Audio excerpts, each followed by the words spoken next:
Welcome in to this week's edition of the Ed Block CourageCast. It looks a little different right now, but I promise you that you will still hear those great voices a little later on in this podcast. I'm your host, Dave Steinwedel, for episode number 104. And we head in our training camp tour to the AFC West in a division that's got a lot of conversation and competition going on about it.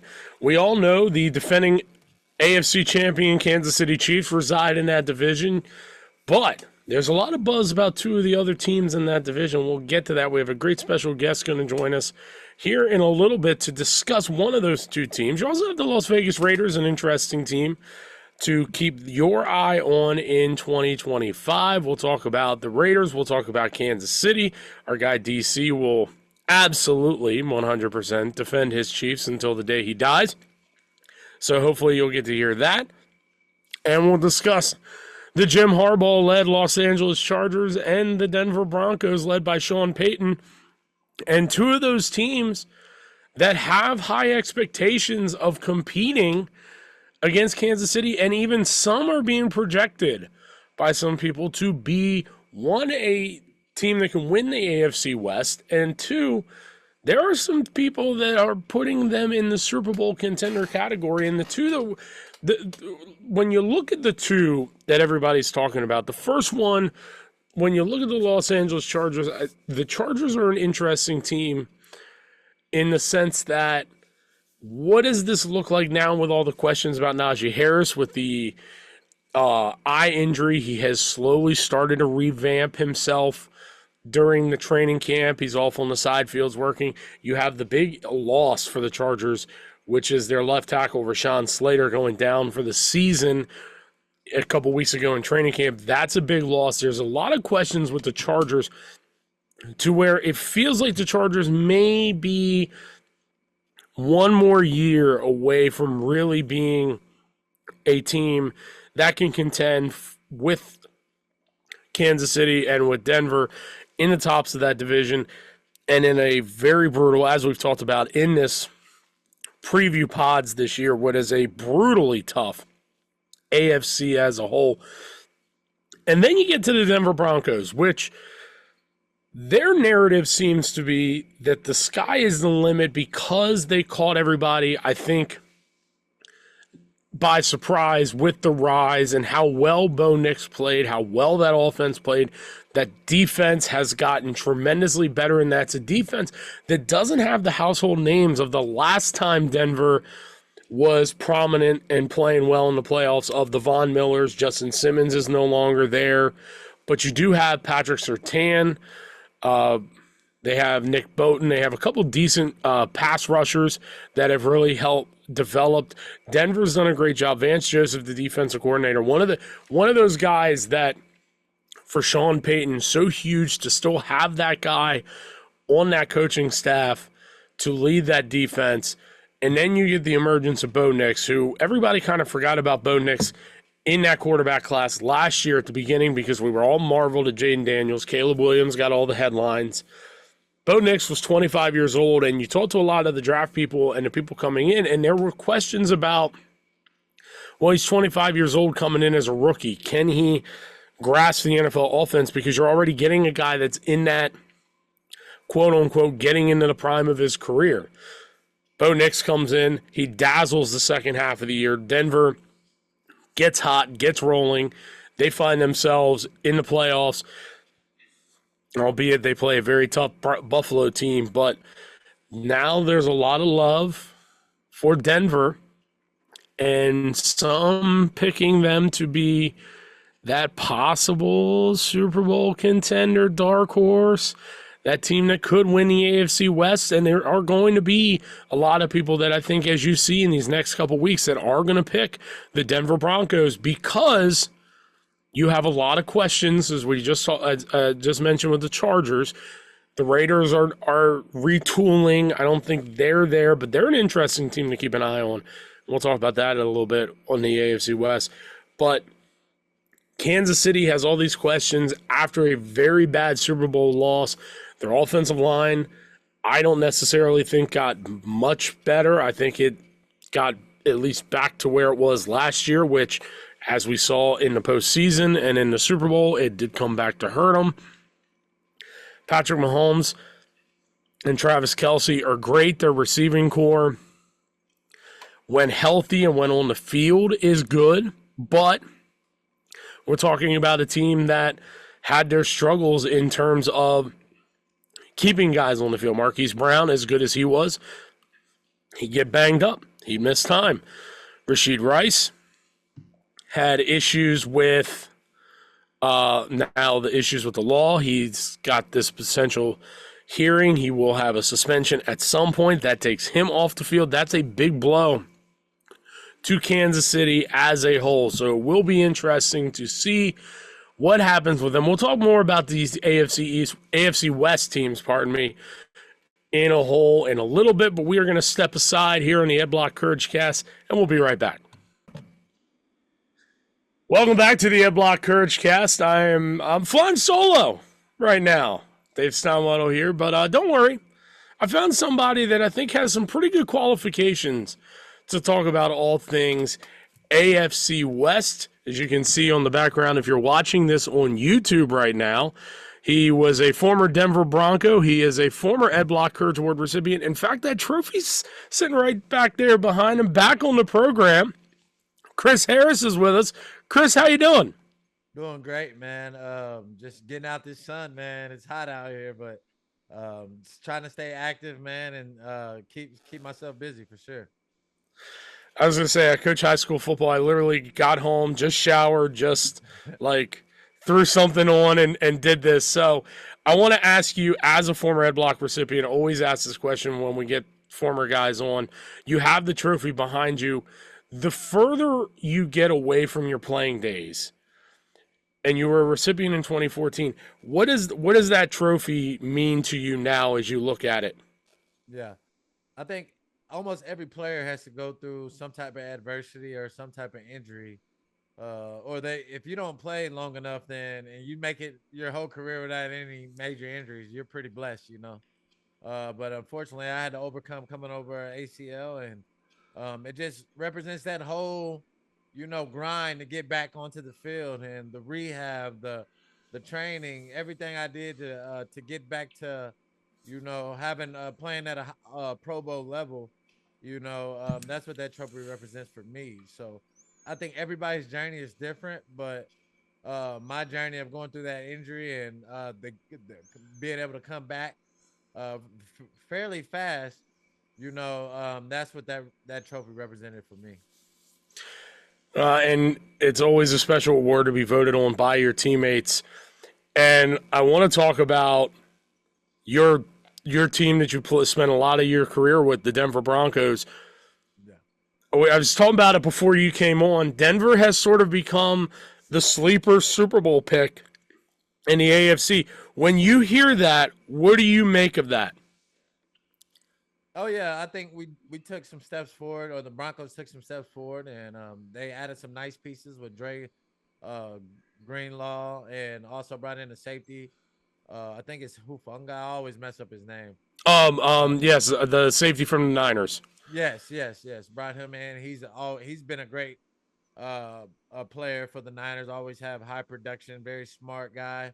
And Greenlaw is just a dog. He's that guy that they needed in the second level behind Zach Allen, John Franklin Myers. All their D line is pretty loaded. And so defensively, man, I love what they have going. I love what Vance Joseph is doing with that team. They're an attack mode team. They're going to blitz a lot, try to make you uncomfortable. And now it's on the offense. Can we continue to put up around 20 to 30 points a game to be able to compete with the other quarterbacks in this league? I was going to say, we've gone through everywhere else in the AFC, and the conversation we keep coming back to about any team in the AFC is just how loaded this conference is. When you look at Denver, and I know everybody's talking about sleeper Super Bowl pick, and I like this team a lot, don't get me wrong, but where do they stack up to you comparatively to the Buffaloes, the Baltimores, Kansas City, I'll throw even a Houston in there, or Cincinnati? Where do you see them stacking up right now? I think they're right there. When they play Kansas City, it's always a tight game. It's always a one possession game. When you see them, the Bills have had the Broncos numbers, and they're pretty tough at home.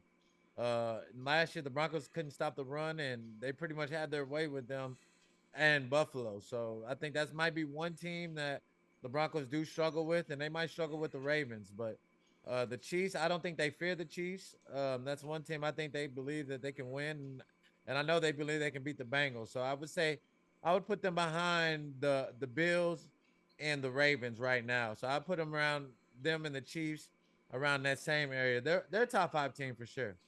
Ooh, okay, I like that. Now, let me ask you this question because we had you on the pod last year to talk about Denver at this time. If I told you, Chris, last year that a year later Denver would be considered a top 5 team in the AFC, you would have said what? I wouldn't have believed you last year just because of all the dead money getting released through Russell Wilson and them starting a rookie quarterback, right? That was, I think he was the 5th quarterback taken at that time, wasn't he? What is just Yeah. Bo Nix? Even though I think he still went fairly high, but it's a lot of quarterbacks went before him, right? So you don't expect him to make the playoffs in his first year. So him being able to do that, that was huge, and it was kind of a dark cloud in Denver over these past decade of not being able to get back to the playoffs, and he was able to do it his first year. That's pretty big. It is, and to me, everything that works for Denver works because Bo Nix came in, and really it was the second half of the year. Early on, it was the growing pains, adjusting to the NFL game, but that second half of the year, to me, he really took off. What did you see in that development of Bo Nix that gets you so excited about what he can do year 2? I just didn't realize how athletic he was. Him able to make plays in the pocket, also, but use his legs and his running ability to extend plays. That's something that definitely surprised me. And he's more athletic than what people give him. So hopefully they integrate more of that, his legs in the offense, like kind of not as much as Baltimore does with Lamar Jackson, but kind of like what they do with Josh Allen. Pick your spots and use some quarterback draws, use some quarterback runs to throw the defense off. I love exactly that, and I liked Bo Nix personally coming out of college because I always liked the older quarterbacks. I feel like they've gotten that time to develop and mature.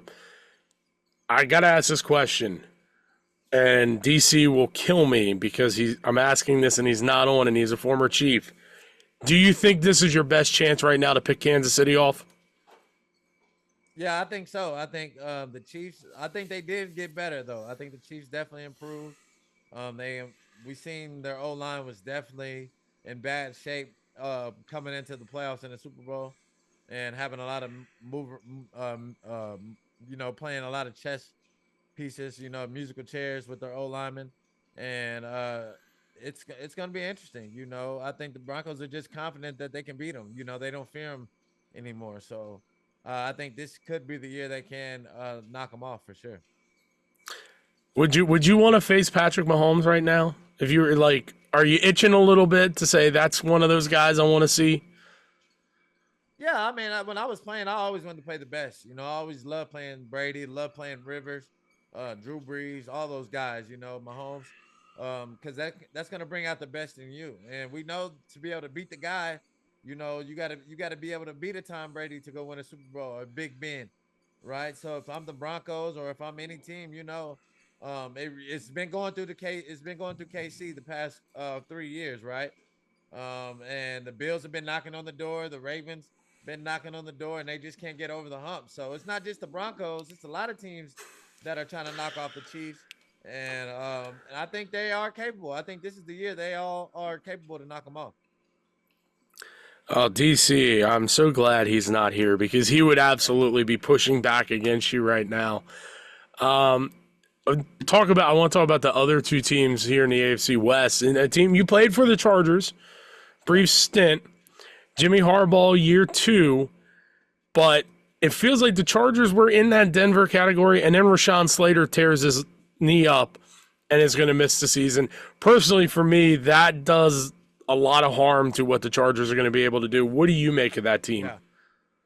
I mean, Slater's huge. You're missing that anchor right there, and he's a guy that Herbert feels very comfortable with. But it's something it's happened, in the past. So hopefully they got a plan and be able to have some good swing tackles, some good backups that can come in and fill the role. And you don't ever want these things to happen, but it's a good thing it happened before the season, right? So now we can kind of get adjusted, kind of get in the flow, and kind of see how what's the best fit for our team. So the Chargers, they are going to be a team that can possibly knock off the Chiefs also, right? With a solid run game. I like the rookie they picked up, Hampton. Keenan Allen going back there, him and Herbert have a good connection, and that's what he needed. So I see the Chargers as being a team that definitely can be a sleeper team, and they played well last year under Coach Harbaugh. Yeah, I agree. I'm an O-line coach. So I always look at the line and go, okay, all right, you lose that guy. That's a hard guy to replace. And I wanted, so let me ask, I'll get to this question later. I want to talk about the Raiders real fast because we're all talking about the top 3 teams in the AFC West. And then there's this, fair to say, the enigma that is the Las Vegas Raiders, because on paper, you kind of look at this team and say they probably aren't going to compete, but then you start looking at that roster and you kind of go, no, you know what? I kind of like some of these guys on this team. Like, they got some players here. Yeah. I mean, it starts with Jennings, Can he be able to run the football? Put Geno in some great situations. You can't win off Geno. So I think you got to have a good cohesive offense around him, good receivers, solid running back, and then you can make those plays. But it's gonna be all on Genty in that run game. Can they get going there? And also Crosby's gonna do his thing, but can he get some help? Right, he needs some more help from his counterparts, help in that back end. I like them. I think they're gonna fight, and Pete Carroll's gonna have it rocking. Right, he had Seattle rocking. Every time he went there, it was always jumping there. So I think he's gonna bring that same culture back to Las Vegas, and it's gonna be rocking in the black hole up there, or the new black hole. So I like him going there because he's gonna bring that swag there, even though he's older, but he still brings a new environment, a new energy, and so it's gonna be tough to go down there and win. Which of the AFC West places that you had to go to was the toughest to play? Oh man, I would have to go with. I never really. It was always. I love playing all of them. I wouldn't say tough. I would say KC was probably the loudest, but I love playing in San Diego. Going to San Diego and playing Rivers out there, those are always the funnest games for sure. I was going to ask what it was like, because there's this whole generation now of young football fans that never got to watch what football games in San Diego were like. What was that atmosphere like for people that never got to see it? Yeah. I mean, their fans always showed up. It was always rowdy, and our fans, it was quick travel for our fans. Our fans were always pretty deep there too, and I think that was probably the issue because it was, it was a lot. It was a lot of orange there every time we played there, and but I loved going there. The weather was always great. We never had weather issues there. It was never over extremely hot. It was just perfect every time. And it was just fun to go there and battle Gates, battle Keenan Allen and Rivers, and their fans they always made it fun. So before because I want to talk a little bit about your career and things you've done, I want to ask, because we ask all our guests during our prediction previews to give us your standings predictions right now that may or may not live in infamy and be brought back up the next time you come on the show. Standings? Yeah, how you think the standings shake out? Like with the AFC or just the overall league this year? AFC West. I'll make it AFC West. Okay, with the AFC West, I'm gonna go with the Broncos, Chargers. Actually, I'm gonna go Broncos, Chiefs, Chargers, Raiders. I'm gonna keep them last. You know what? I mean, I'll give mine full with my comments later, but no, I think that's how I have it shaking out.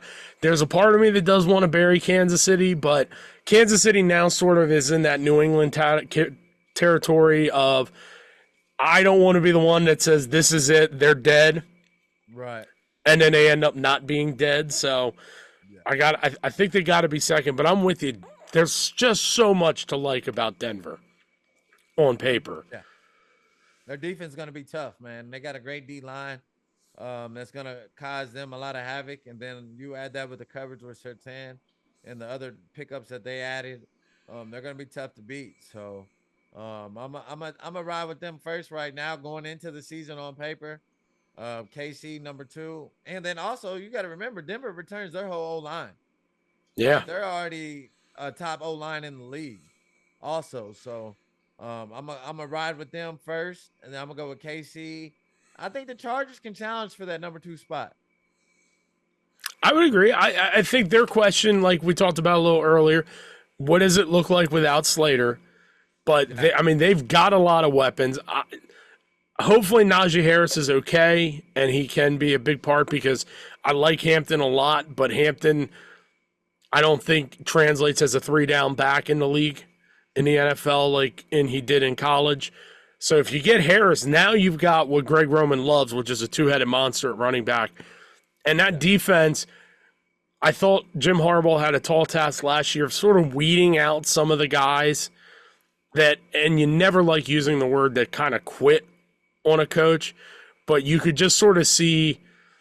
I don't know how you guys always felt when you hear the media members say it in the locker room. Well, they look like mercenaries just playing for the dollar.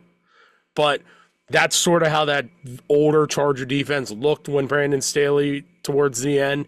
I thought Harbaugh and his staff's done a great job kind of cleaning that up a little bit. Yeah. I mean, with Coach Staley, we just, the system was kind of, it was very vague. It was a lot. And when you have a lot of younger players, you kind of want to make it easy, make it simple, where guys don't have to think. And I think that's probably what Coach Harbaugh has done. He's always had a very clean cut system, offensively and defensively, everywhere he goes, And so they're going to be well coached. That's one thing the Chargers are going to be well coached. The more likely they're not going to beat themselves like they have in the past, and they're going to make it hard for teams. So the Slater move definitely hurt. Luckily, they have another guy, Joe Alt, who has potential to be a All-Pro or Pro Bowl guy on the other side. So hopefully that doesn't make them fall off the cliff right there. And then and Herbert, right? We haven't even talked about him. He needs to prove himself, right? He needs to show that he wants to be in that same echelon with the Mahomes, with Lamar Jackson and Josh Allen. So Joe Burrow. Right now, I would say he's a little bit outside of it, right? With what his career showing so far. I would absolutely agree, but I'm always hesitant because boy, there's a lot of Justin Herbert people on social media that if you call him a social media quarterback or anything like that. Now that I say that, they got on me before. It's okay. Oh, I was gonna. What has that transition been like for you, going from being a player to now an ex-player where you're talking about sports, and then you now get to really see how the fans interact to what you say about the sport that you play and know inside and out? Yeah. Oh man, it's been fun, man. It's been a great transition. Just coming in and just continue to get more practice as I able to take it more serious and get more I would say more consistent with it. And it's been fun, man, and just learning, just being able to teach the game. Teaching people the breakdowns of football, understand where my mind goes when I'm watching film and breaking down different route concepts and coverages to people. That's things that people love to hear.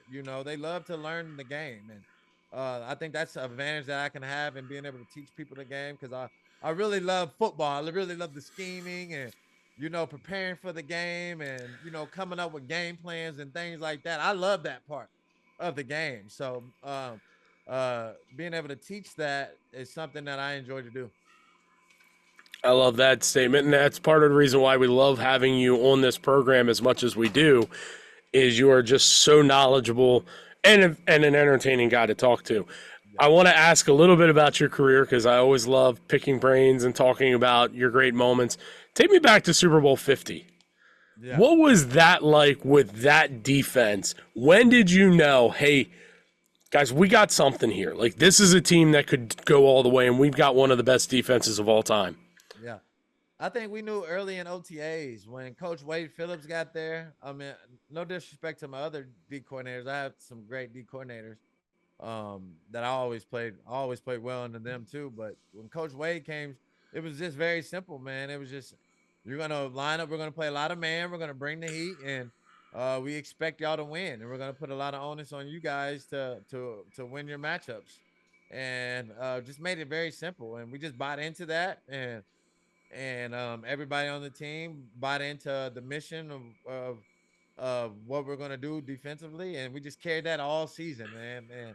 And regardless of what happened with Peyton, what happened with the offense, we knew that, hey, if we were able to hold them to 14 points, 10 points, we can win the game, and we were able to do that going to the Super Bowl 50, having to play against Cam Newton, Tom Brady, and Big Ben. That's a tough road to go. And being able to knock those guys off, man, that's why I always say we had one of the hardest roads to the Super Bowl, and had to go against, a freak athlete in Cam Newton, man, and win that Super Bowl is very impressive. Not to mention, like, you talk about Carolina, those teams were loaded you had to play. Pittsburgh was at its height of the Big Ben, Le'Veon Bell, Antonio Brown era. You had Brady and the Patriots that were always there. And then you go and you play in the Super Bowl. Was it, when you beat Brady, was that sort of like okay, we got over that hump a little bit? Yeah. I mean, we had beat Brady before in Denver in the AFC Championship a couple years before, so we knew that Brady always struggled coming to Denver. And I think if you look over his record, I mean, he always struggled playing us in Denver. So we knew we had a great chance to knock him off. But if we were able to beat him, we knew that was kind of like the championship game, because we didn't really fear anybody in the NFC, and we were ready for Carolina. We knew that they had a great run game, and Cam was dynamic in the pocket, whether running or throwing that year. But we just had great confidence that we could be able to shut their run down and make them one-dimensional. I love all of that. I want to ask you about, I always love to quiz you guys when you come on this program. Your rookie year, and it's sort of impressive how it went after kind of grinding your way onto the roster, because you weren't invited to the combine, if I'm not mistaken, correct? Yeah, I wasn't invited. How did you react and how did you respond to that? Because that sort of is a huge blow to any draft prospect if you don't get that invite. Yeah. I thought it was just disrespect, he just added more chip on my shoulder. I had played 40 plus games in the Big 12, going against all these receivers that you see in the league, Jeremy Maclin's, Dez Bryant's, Crabtree, Texas receivers that they had, OU receivers. So I had played, Jordy Nelson. I had played these guys already. So I thought playing and starting in the Big 12 4 years, I was going to have a great chance. But not getting that, and then also us having the lockout really hurt, because we didn't have OTAs, we didn't have rookie mini camp. So I came straight into training camp. Really, right as soon as the lockout was up, my agent called me and said this is probably the best choice, the best team for me to go. It was out of 3 teams, and thought Denver was the best opportunity for me, because it was going to be a whole new regime change, with Elway. That was his first year also. That it was going to give me a great chance to be able to go in there with a clean slate from everybody and make a name for myself. I love that. So your first career interception came that rookie year. Do you remember who it was? I think it was it Carson Palmer? Might have been the Raiders. I know it was the Raiders, actually. You were correct. It was Carson Palmer. Look at the memory. I love that for you, Chris. It's awesome. Of all the accomplishments you have behind you, and for those of you on YouTube, you can see he's got a couple game balls couple of helmets and whatnot. What are you most proud of? What is the one thing that you tell people that now removed from your career that you really are proud of? I would say getting that all-decade team, being able to get the all-decade team was probably big. Just being able to, most Hall of Famers usually have the all-decade. So just being able to add that to my resume, and then along with the Super Bowl and the All-Pros and the Pro Bowl, I feel like I accomplished, that was the major thing I needed to accomplish, and I was able to get that. So that would probably be one of the biggest things right now at this moment, that I was able to accomplish right there, that all-decade team. Well, Chris, you are one of the ones that we love having on this program as a former Ed Block Courage Award recipient. Thank you for taking some time, and we may circle back and see how your predictions are doing a little later on in the year. Yes, sir. That'll work, man. Come get me mid-season, man. I'll be ready. We love it. All right. Our thanks to Chris Harris Jr. We'll have more Ed Block CourageCast in a moment. Welcome back to the Ed Block CourageCast. My thanks and our thanks to 2014 Ed Block Courage Award recipient with the Denver Broncos, Chris Harris Jr., a name you may hear a lot more of during this football season here on this program. It is just me flying solo to end this pod. DCDB, Wally, I'll apologize, a little tied up and stuff, but we're going to finish this pod up short and sweet here very quickly, as I'm going to give you my thoughts on the AFC West as a whole, and you're going to get my predictions, and we'll get you out of here. Next week, we dive into the NFC, and we're going to go to the NFC East, I believe, to talk about those teams there. But when you look at the AFC West, and we talked a little bit about it with Chris earlier, talked about Denver, talked about the Chargers. We'll come back to them. I want to talk about the Raiders. The Raiders are an interesting team. Pete Carroll comes in, is coming into a situation where, like I mentioned with Chris, and I'll reiterate that point, it's a team on paper. They're the afterthought of this AFC West right now because of the other three teams. But when you actually start to sit down and you look at that roster, there is some things about the Raiders you like. I like the move of going and getting Geno Smith. You need a veteran, a guy that isn't going to make too many mistakes. He's going to give you a chance to be competitive and win games in the passing game. You need that. Genty, the question, I think, with Ashton Genty is not going to be what his skill set is going into the NFL. I think more so that question is going to be, can that Raider offensive line, which a couple years ago was really good with Josh Jacobs, former Ed Block Courage Award recipient. Now you transition, and it's Genty coming in with an offensive line and a little bit of transition. Can they create those running lanes? Because it's like Chris said, and he's absolutely right, you've got to take pressure off Geno Smith. That's what Pete Carroll understood in Seattle. That's why they went out and got Kenneth Walker, because Geno is good. Geno can't throw the ball 40 times and win you a game. And by the way, there are not many quarterbacks in the National Football League that can win you games when they have to throw 40 to 50 times a game. We know this. This is a fact. So you got to get a Ashton Genty, and you've got to have a running game that can support your quarterback and take some of that pressure off of him. Brock Bowers, year 2, I think is going to be great with Geno Smith, the exact type of security blanket he's looking for. Raiders on the outside, they're kind of working their way through it with Jacoby Myers, a couple other guys. Defensively, Max Crosby, great. You have the whole Christian Wilkins situation that played itself out, which is a shame because that Raider defense of line was going to be great if Wilkins could come back healthy with Max Crosby. You don't have that. So the Raiders are a 4th team in the AFC West, in my opinion. But when you look at them, they're going to be a team that you can't go in and assume they are going to be just roll over and be a bad team because their record.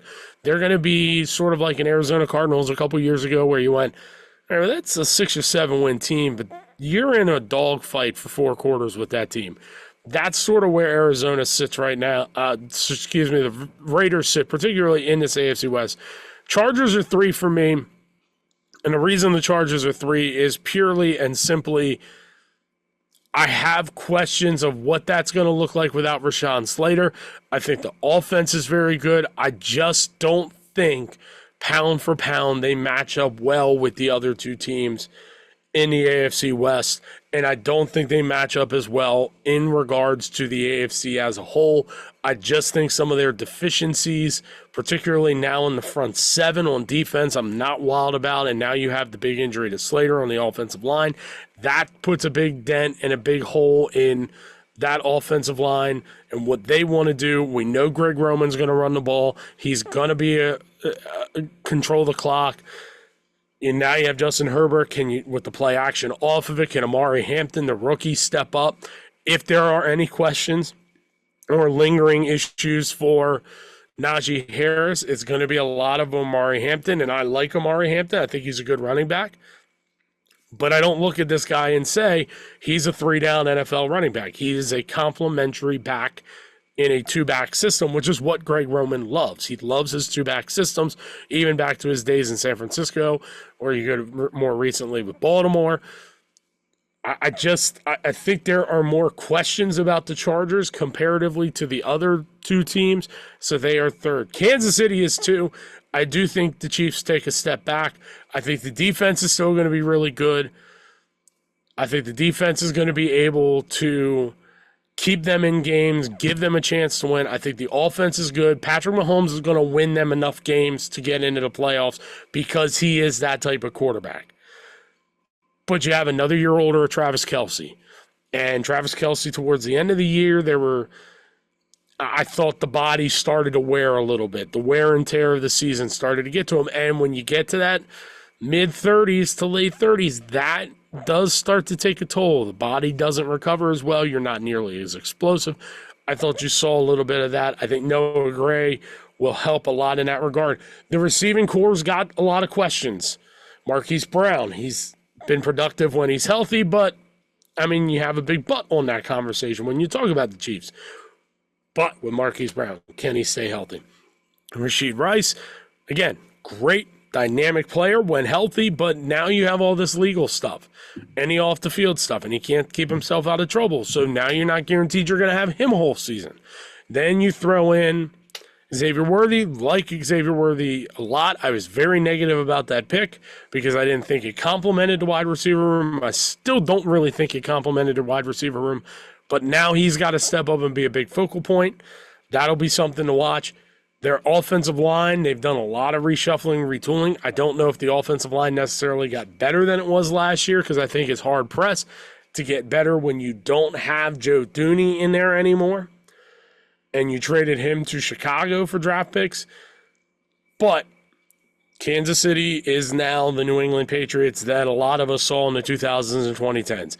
You never write this team off. They're always going to be in it because they've got a great quarterback and a great system under Andy Reid. They're going to find a way to win. I would not also be shocked, though, if this isn't the sort of year where you look at Kansas City's defense and you say Kansas City's defense won them 4 or 5 games, that maybe 2 years ago that's the offense winning them that game. And then you get to Denver, and we've talked a lot about Denver on this podcast, Chris Harris being a former Bronco, that part of it, but year 2 for Bo Nix. The question's going to start, will there be a sophomore slump? I don't see it because we're not talking about a kid that's 23 years old. Bo Nix is 25. As somebody that's about to turn 30 in a couple months, that hurts to say that we're not talking about a young guy, and he's 5 years younger than me. Whatever. Beside the point, we move on. Bo Nix proved last year he had great command of the NFL offense. Once he got sort of settled in, and that's always going to happen with a rookie quarterback. We saw it with Jaden Daniels. We'll see it with Caleb Williams, J.J. McCarthy, Michael Penix. There are going to be those sort of growing pain moments, but Bo Nix handled them well. He came out the second half of the year, particularly down the stretch. He was outstanding. That alone makes me very confident in what that offense can do. You add in J.K. Dobbins, last year's Ed Block Courage Award recipient with the Chargers. He was great in what he was able to do with the Chargers. Now you add that to that backfield. Chris talked about the offensive line is one of the best in football. I think that stays the same. That defense is good and young. I'm not nearly as high on them in the grand scheme of the AFC. I think they're on par with the Texans, which would probably put them right about 4 or 5. I still think Kansas City in terms of if I'm ranking the Super Bowl contenders, is ahead of them. And people are probably listening to this going, the hell do you just mean? How can you put Kansas City behind Denver, but Kansas City's a better Super Bowl contender? And it's because of the experience that Kansas City has. If you get into the dance, that's all you need to do. I think Denver can win enough games in the regular season to win the division. I just wonder, can they get over the hump in the playoffs, where a Kansas City, I don't have that same question about them. But Denver as a whole, this is a really good, really legit team that is going to be a lot of fun to watch in the AFC West as a whole. And that is going to do it. It's a very quick Ed Block CourageCast. Our thanks to Chris Harris for joining us, 2014 Ed Block recipient with the Denver Broncos. And a couple of things keep your ears to as we wrap up this podcast. In the coming weeks, we're going to be unveiling some new things, including locker room chats, where you are going to get to ask the guys questions. And we're going to have conversations about everything like we would in a locker room. So we'll have some stuff out about that here in the coming weeks about how you can participate in that. You're also going to be able to watch this podcast live, which means we have to be on our A game. We are not getting you 2 days after the fact. This will be live. Who knows what's going to happen when we go live? We'll tell you where you can watch this podcast live and where you can still, don't worry, you will still be able to hear your podcast wherever you get your podcasts, or watch us on YouTube. You can go to edblock.org/media, and you'll find every podcast episode, the audio version. And you can go to YouTube, search up Ed Block Courage Word Foundation, and you can find every video if you really want to see these faces that you hear every single week talking football. We are really excited. We have a lot of great stuff planned for you this football season. I am your host, Dave Steinwedel. Even though they're not here, for Wally Williams, for Dwayne Brooks, for Dwayne Clemens, I'm Dave Steinwedel. Have a great week, and we'll talk some NFC East next week here on the podcast.